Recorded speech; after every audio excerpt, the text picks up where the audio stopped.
এক মিনিট। শোনো, তোমাদের দাদুর ৭০তম জন্মদিনে তোমাদের সবাইকে আমন্ত্রণ জানিয়েছে। আমাদের যেতেই হবে। নিশ্চয়ই বাবা। বাবা, আমি নিশ্চয়ই যাব তোমাদের সাথে। নিশ্চয়ই বাবা, আমি অবশ্যই যাব। অনেক বছর পর আবার সবার সঙ্গে দেখা হবে। মধুর কিছু সময় যে জীবনে শোনো, গাড়িটা এখানেই দাঁড় করিয়ে দাও। এই গাড়ি নিয়ে গেলে শো অফ করা মনে হবে। আমি এমনি হেঁটে যাব। মন কত আবেশে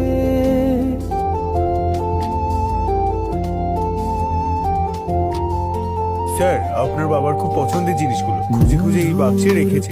বাক্সটা খুব ভারী, আমি কি এটা নিয়ে যাব? না, থাক। গিফট একটা নর্মাল ব্যাগে দিয়ে দাও, আমি নিজেই নিয়ে যাব। Okay sir. ওঠে মন কত বেশি, মনে পড়ে যায় কত স্মৃতি, কত ছবি ভালোবাসার, ভরে যায় স্যার, তুমি তাহলে বেরিয়ে খুশিতে যাও, আমি চলে যাব। তখন ওকে, স্যার। হৃদয়